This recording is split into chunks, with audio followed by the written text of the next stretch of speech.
श्री चरणों में अपना नमन करते हुए आज की एक समसामयिक प्रश्न पूछना चाहता हूं कि सनातन धर्म और हिंदू धर्म का जो अंतर आज की भारतीय राजनीति में दिखाई दे रहा है, उसमें जैसे ही हम सत्ता पक्ष की किसी भी विचारधारा पर कोई प्रश्न खड़ा करते हैं, उसी वक्त हमारे समाज के लोग, जो लोग उसका विरोध करते हैं, उसको विधर्मी साबित करने पर आमादा हो जाते हैं, जिसमें सत्ता पक्ष के लोग बहुत भारी तादाद में उसको समर्थन करते हैं। ये राष्ट्र के लिए कितना घातक है कि जब अपने लोग ही हम लोगों के विचारों को सुनने को तैयार। ऐसा है कि एक मैं बहुत ही शीतल हृदय से धीरे धीरे बोल के वाक्य बोल रहा हूँ, ध्यान दीजिए।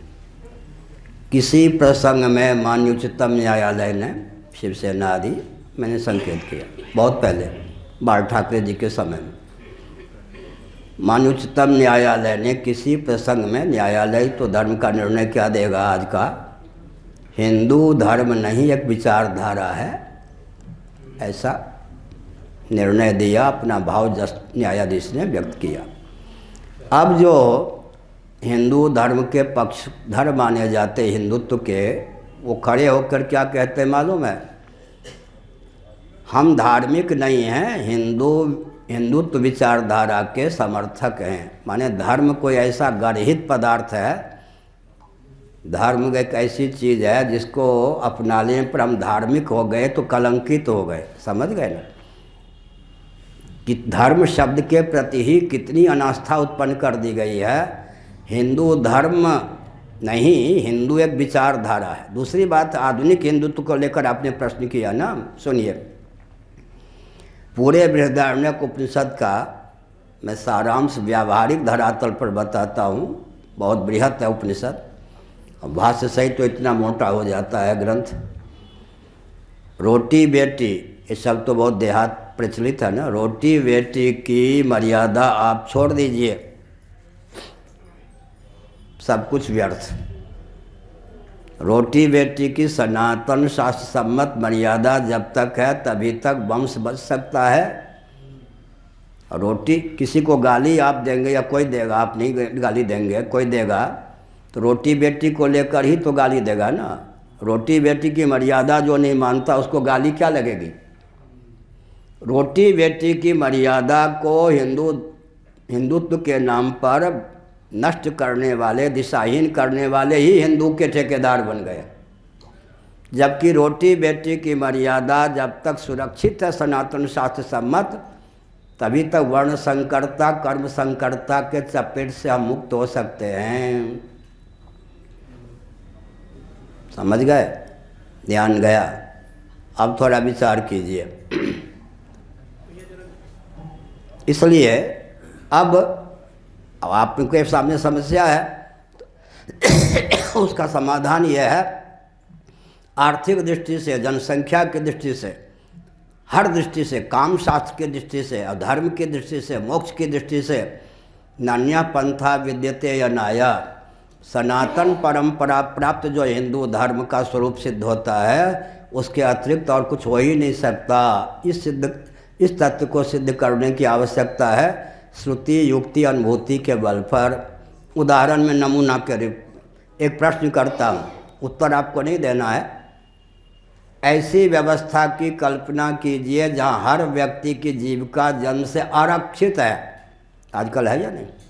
ऐसी व्यवस्था की कल्पना कीजिए जहाँ हर व्यक्ति की जीविका जन्म से आरक्षित है। उस व्यवस्था के फलस्वरूप आर्थिक विपन्नता, अनावश्यक विषमता संभव है या नहीं। और ऐसी व्यवस्था की कल्पना कीजिए जहाँ हर व्यक्ति की जीविका जन्म से सुरक्षित है, वहाँ आर्थिक विपन्नता, अनावश्यक विषमता संभव है क्या। वही वर्णाश्रम व्यवस्था है। अब लीजिए, मोदी जी बहुत चिंतित है आजकल जनसंख्या को लेकर, योगी जी भी, 2 से अधिक वालों को नौकरी नहीं, है सब चलता है। बिना गर्भपात के, बिना परिवार नियोजन के, बिना पाशविक वृत्ति के स्वाभाविक रूप से शिक्षाविद, रक्षाविद, अर्थविद, सेवाविद जितने समाज को चाहिए उतने ही मिलें। इसकी कौन सी व्यवस्था हो सकती है।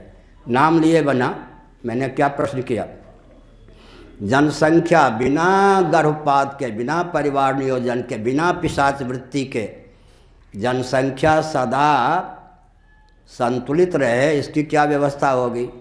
तो ब्राह्मण, सामान्य नियम है, ब्राह्मणों को कहा गया कि आप चारों आश्रमों में अधिकृत हैं। गुरुकुल, ब्रह्मचर्य आश्रम, गृहस्थाश्रम, चाहें तो गृहस्थाश्रम वर्ण कीजिए, वानप्रस्थ आश्रम, संन्यास आश्रम। गुरुकुल में तो भोगराग के पहुँच की बात ही नहीं थी, वानप्रस्थ आश्रम में तो कंदमूल फल तक सीमित रहिए, संन्यास आश्रम में भोगराग की पहुँच नहीं। गृहस्थाश्रम में उनको दायित्व था कालक्रम से विलुप्त ज्ञान विज्ञान को तपोबल से उद्भासित करना, कालक्रम से विकृत ज्ञान विज्ञान को विशुद्ध करना, सूत्र शैली में प्राप्त ज्ञान विज्ञान को विशद करना और व्यास तंत्र शासन तंत्र को शोधित करके उनमें सामंजस्य स्थापित करना। इतना बड़ा दायित्व था ब्राह्मणों का कि अष्टमी आदि पर्व के दिनों में पत्नी होने पर भी, गृहस्थ होने पर भी स्पर्श नहीं करते थे। स्वाभाविक रूप से शिक्षाविद ब्राह्मणों की जितनी संख्या होनी चाहिए होती थी। क्षत्रियों से कहा गया कल विवाह होना है या कल विवाह हो गया। अगर किसी ने धर्म युद्ध की दृष्टि से चुनौती दे दी, विवाह की चिंता मत कीजिए, सम्रांगण में अपने को तत्पर कर दीजिए। अभिमन्यु का विवाह केवल 7 महीने पहले हुआ था। अभिमन्यु अगर कहते उत्तरा से पिता पितामह सब तो युद्ध भूमि में हैं, मैं तेरे ही पास रह जाऊं तो एक कैसे क्षत्रिय हो आप, डांट देती उत्तरा। या उत्तरा कहती कि अर्जुन आदि तो आपके पिता आदि तो सम्रांगण में है ही, आपको क्या जाने की जरूरत है, कुल 7 महीने तो विवाह के हुआ है। तो कहते तुम कैसे क्षत्रिय घर की बेटी हो। इसका अर्थ क्या हुआ? छात्र धर्म को देखते हुए क्षत्रियों की जितनी, क्षत्रियों से कहा गया आप भी संन्यास लोगे तो रक्षा व्यवस्था संतुलित नहीं रहेगी। अर्जुन को बचा दिया ना सन्यासी होने से। वैश्यों से कहा गया, सुन लो जी, बिहारी लाल क्या नाम है, पुराने परिचित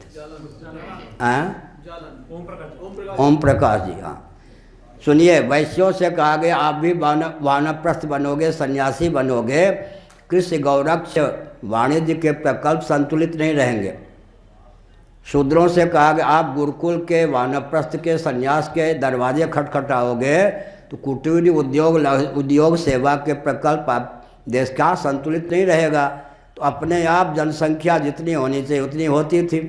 किस दृष्टि से हम कह सकते हैं जहाँ परंपरा प्राप्त ब्राह्मण क्षत्रिय वैश्य इत्यादि हैं, किस दृष्टि से हम कह सकते हैं कि इनकी उपयोगिता नहीं है। बुरा न मानो, होली है, एक वाक्य बोलता हूँ, कौन सा चला है आजकल ये बीमारी, कोरोना, रोना नहीं, कोरोना नहीं, रोना, समझ गया। 8 मिनट का मेरा वक्तव्य है। मैं कहता हूँ अब जो चेतावनी दी गई है, सावधानियाँ, साइंस में प्रिकॉशंस, फास्फोरस को नंगे मत छोड़ो, हाथ से मत छुओ, चेतावनी का अध्ययन कीजिए। हमारे दैनिक जीवन में तो उसका अनुपालन था या नहीं। शुद्ध मिट्टी, पानी आदि का प्रयोग करना। और गीता के 13वें अध्याय में लिखा है आरतिर जन संसदि विविक्त देश सेवित्वम, और 4थे अध्याय में युक्ता, 6ठे अध्याय में युक्ताहार विहारस्य।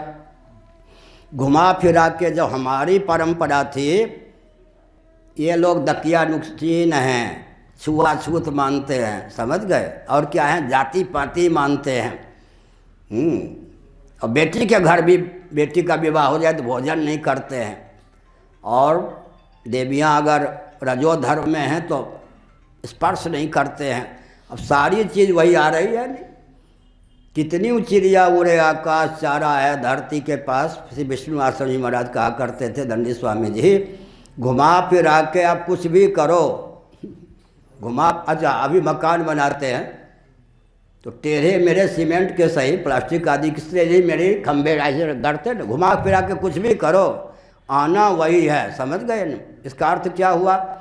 इसका अर्थ हुआ कि हमारे ऋषियों ने जो मार्ग प्रशस्त किया, वैज्ञानिक दृष्टि से भी, व्यावहारिक दृष्टि से भी उसको अपनाए बिना कुछ नहीं चल सकता। अंत में वैज्ञानिकों की जो अंतरंग घोषणा है, मैं सुनाता हूँ।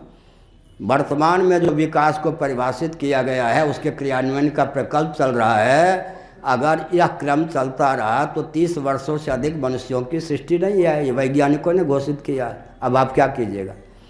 अंत में विकास की परिभाषा भी, अर्थ की परिभाषा भी, काम की परिभाषा भी, विकास के क्रियान्वयन की प्रक्रिया भी सनातन शास्त्रों के अनुसार ही लेनी होगी।